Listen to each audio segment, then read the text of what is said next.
Yo, what up guys, B5D here with a brand new video, a champion guide for Mithrala Lifebain, a very special champion.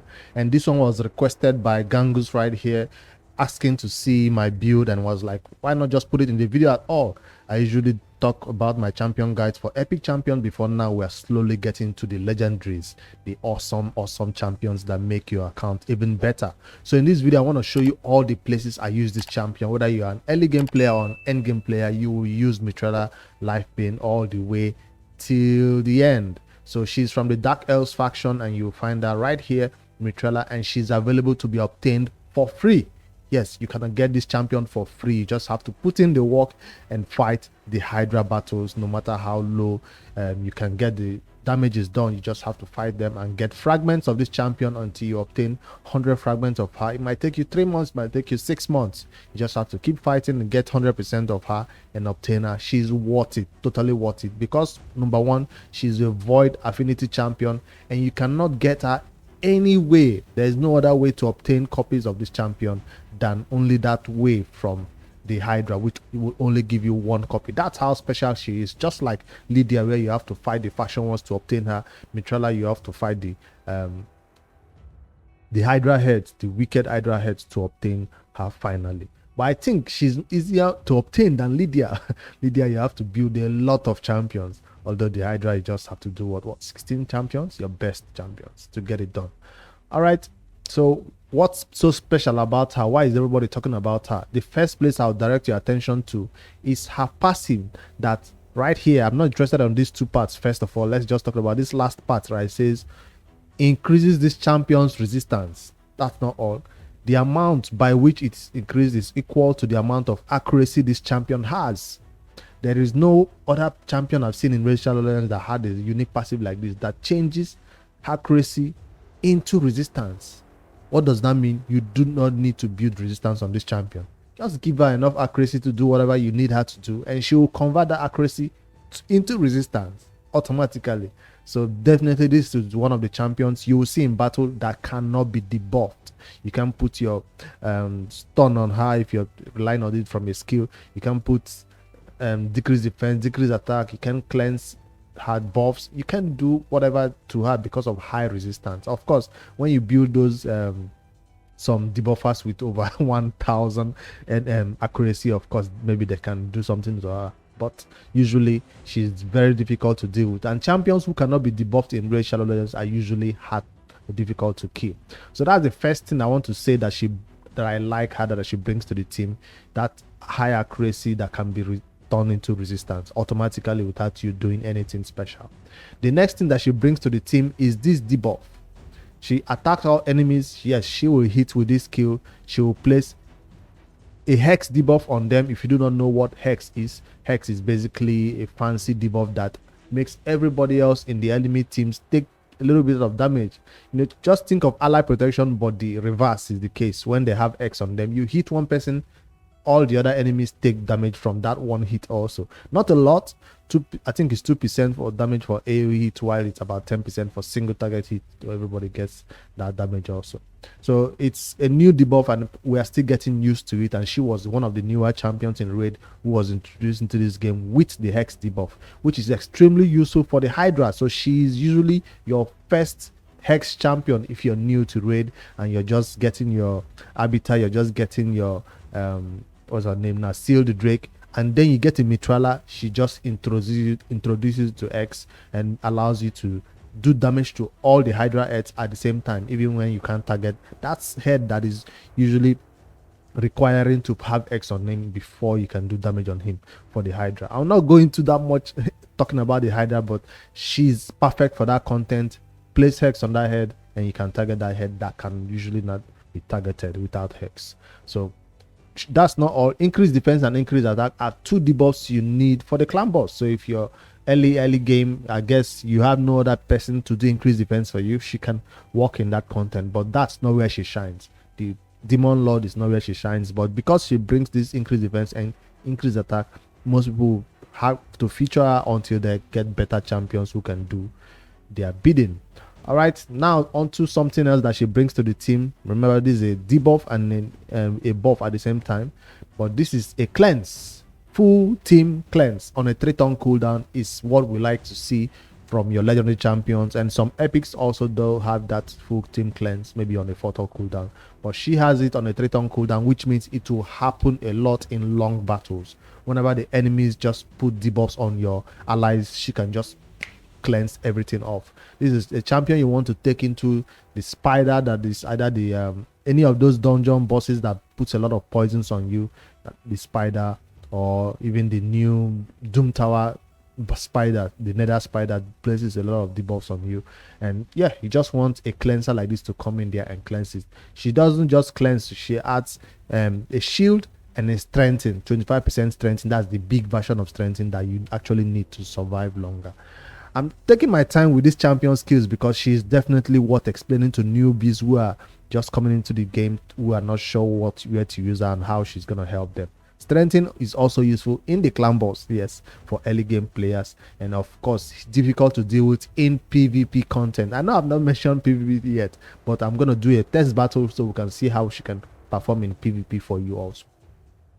All right, that's what this cleanse does. Most players will start the battle with this cleanse if they have some debuffs on them, but if you don't want to hit the enemies, maybe go with the cleanse also, so you don't go and hit them and trigger some reactive action. So that's why most players, depending on what you want in battle, either start with this cleanse or start with this hex if they've not taken a turn yet and they can be debuffed.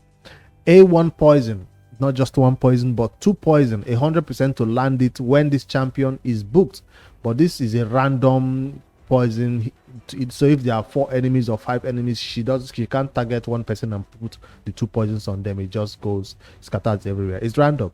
But if there is just one boss, she can repeatedly put that poison on that boss, like I'll show you in my dragon team, where she can just help you take that boss down like a normal poisoner will do. So yes, she feels like a normal poisoner you have who is placing 2 poisons. It's not an AoE poison for wave content, but against bosses, this poison will take down the boss eventually if she's your only source of poison. For her aura, she increases accuracy in all battles. What is that telling you? That this champion can be used everywhere, all battles.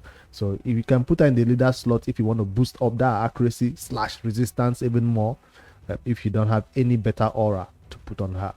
All right, let's head over into my account and see how I build this champion, if we would have a little bit of understanding of how she works. I left out one thing in her skills, which is that first part of the passive. If you know what Hex does, Petrification is kind of new too, and she's one of the first champion I see in Raid Shadow Legends with this Petrification debuff. What does it do? Basically, it's like a stun, right? But it doesn't just stun the enemy, they can move. It also removes every buff they have on them. So if anybody is petrified, all their buffs that is supposed to be an advantage on them just gets cleansed, and they now have to deal with this Petrification debuff that makes them feel like a stone. So that's what this whole design of this champion feels like. Is it Medusa or one other of this Greek mythology, where they say if you stare deep into her eyes, this snake head, you will turn into stone or salt, whatever it is. So that's what she's designed like, and that's what that Petrification means. When you look at her, you turn into stone and you can move for, is it for 2 turns? That's this second part of it. It's for 1 turn, right? Apply Petrification debuff for 1 turn. It's for 1 turn, not 2 turns. It's still long enough for the enemies to be like, oh, I shouldn't have hit her. It's not just hitting her. If you hit other allies too, there's a lower chance, 50% chance. Well, if you hit lower other allies is 30% chance. If you hit her, I think it's 50% chance. Let me be sure. Whenever this champion is attacked, has a 50% chance of applying Petrification. When an ally is attacked, it's a 30% chance. So that's it. So if you attack her when she has the debuff on you, Hex debuff on you, you will be petrified. 50% of the chance to be petrified. But if you attack our other allies, which is better to do, you 30% chance is a lower chance that you'll be petrified. I thought the Hydra heads would be the place where we use this Petrification debuff the most, but we've not really been seeing that type of mechanics being popular in the Hydra. People just go in there with their normal debuff, decrease attack, decrease defense, weaken, HP burn, and do the normal damage like a normal boss. I thought Hydra heads had to do with something with Petrification, but seems like it's even more used in PvP content than even in PvE content, this Petrification debuff.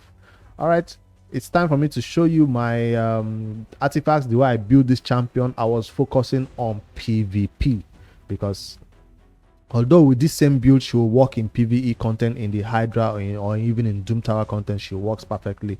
I just wanted her to have a build that will have those two sides. So what are the best artifact sets to build on this champion? If you're focused on PvP, you want her to not be debuffed, which is high accuracy.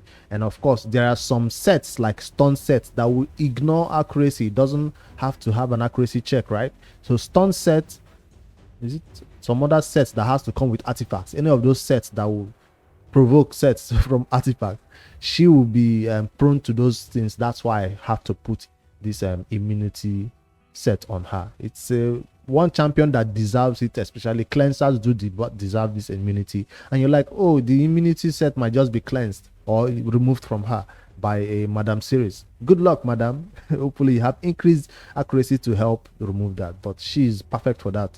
People are also rocking this champion in stone skin, because that obviously cannot be removed easily. The lower chance of being removed, but basically I put on this set so she cannot be stunned if somebody has a stun set.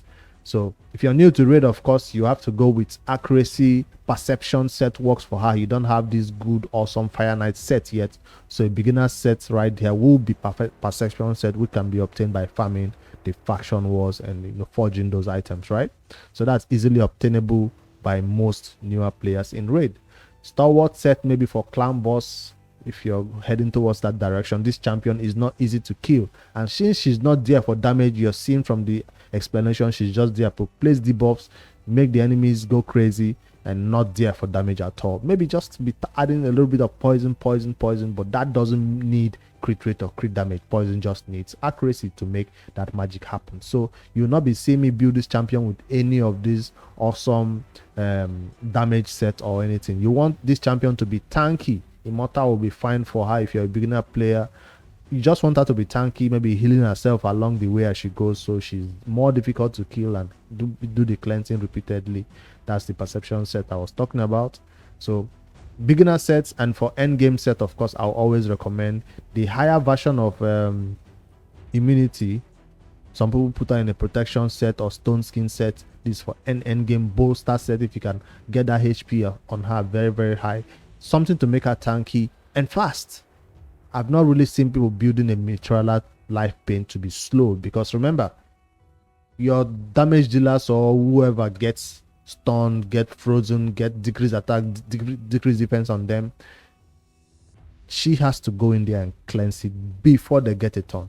So if you build your damage dealer with 180 speed, you want your Mithrala to be 181, 185. You want her to be faster than they are.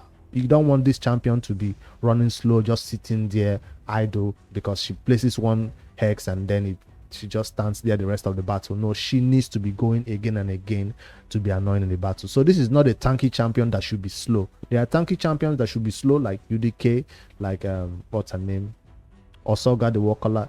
Mithrala is not one of that champion. She can be tanky, but she should be fast, because that accuracy is for a reason to place debuffs. All right, so consider that when you're looking for the best sets that you can put on this champion. Something that has speed, not 100 speed or 120 speed. That's crazy. At least 200 is a good check mark if you're mid game, and of course if you're end game, you're looking for over 250 speed on your Mithrala Lifebain. So that's the set I will recommend, and that's the other options for a newer player that I will recommend, and of course the thick stone skin Mithralas you will find in the end game that you're just gonna be difficult to deal with. All right, let me head over there and show you how Masteries and Blessing. First of all, Brimstone is the best one for this champion because I use her against Hydra bosses. Hydra, yes, since she's used against Hydra and also in Doom Tower, that's why Brimstone is awesome for that damage, and of course clan boss if that's what you want to use her for. And that's the Blessing. Some people might recommend also giving her this polymorph for PvP if you're that crazy about PvP. Brimstone doesn't serve well for PvP, but I guess I've seen a recommendation for temporal of chains. If you have it at high level, decreases enemy speed. I guess that could be something that you could use for her. All right, for Masteries, Mithrala does not do damage.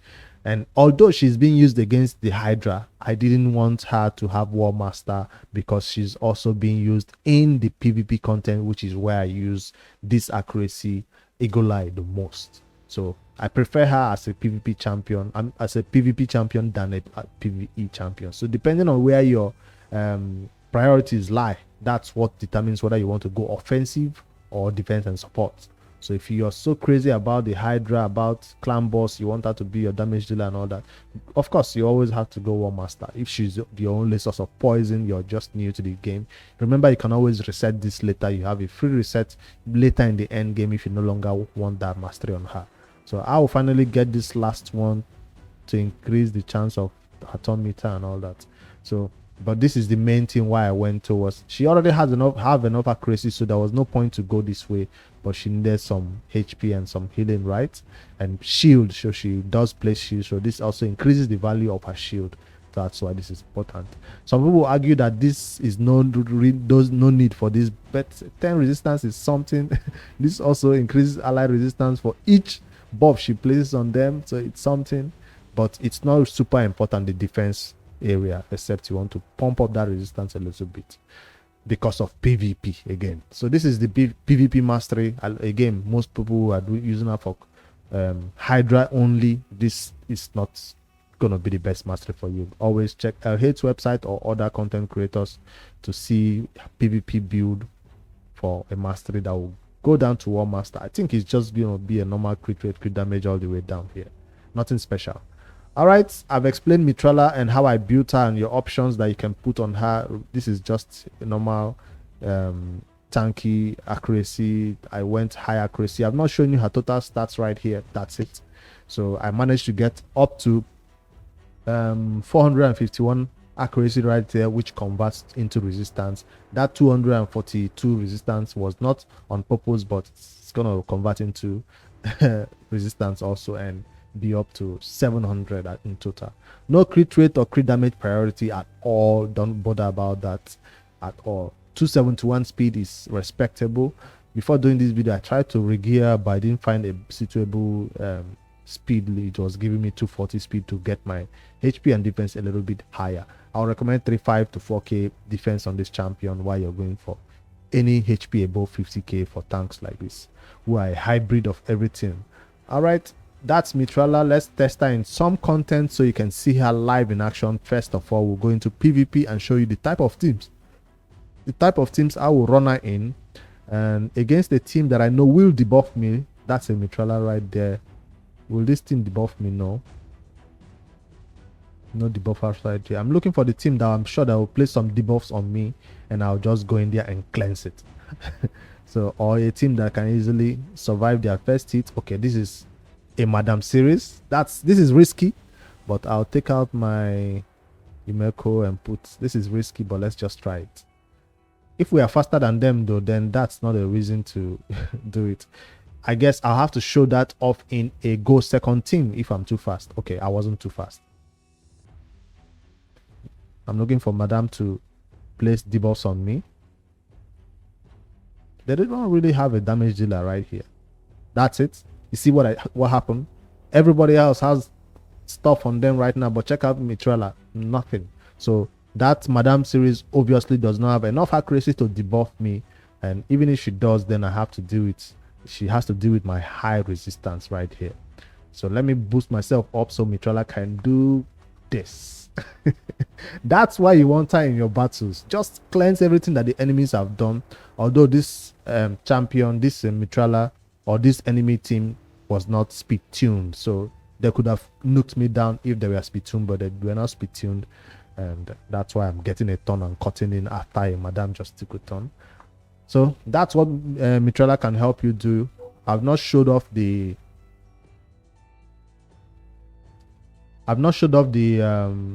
hex right now, but I guess we'll have to show that off in a tanky team. She's about to hex me. All right, let me do it on purpose. Let me hit her. Whoop. That's it. I guess I've demonstrated everything that she does. I have been hexed. That means that's my Lady Kimi cannot do anything for one whole turn, and she's frozen, looking like a stone figure right there. Check out. So that's what Hex does. It's like stun, but it's worse than stun, I tell you. Also, Lady Skimmy's skill will not be counting on cooldown if since she's hexed. So again, that's why my Mithrala is in that set, because she didn't get a hex. She can cleanse everybody that got the hex. No buff also can land on somebody who is hexed. That's also something to note. I want to see what Lady Kimmy will do. Now she's kind of awake from her hex. All right, that's the show for PvP. My Arbiter is still getting hexed, but I'm just taking it slow so you can actually see. 2 poisons. That's it. I've demonstrated all what Mithrala does in one battle. Awesome. So I don't need to run multiple battles for you to actually see this champion in live action. But for tanky teams, a tanky Mithrala team like this, definitely this team will nuke me down, right? They should be able to nuke me down with that big dude. But let's go against them with a tanky team like this. But instead of Osoga, the war caller, maybe Mithrala will be the champion we'll use to maybe survive. She doesn't bring any passive that keeps you alive, but we are just hoping that when we are debuffed by Madame, she will cut in and cleanse. That's the hope. And of course, I have somebody to keep my nuker alive on a go second team, which a team like this where I know I'm obviously gonna go second. Okay. She got debuffed. See, she got her 1 buff for Immortal removed, but still didn't get decreased defense or decreased attack. That's enough accuracy. I mean, enough resistance that she has. And cotton. That's it. And now I can begin to build my tankiness and wait for something bad to happen to them, basically. I'll protect her, or Duchess. Let me protect her.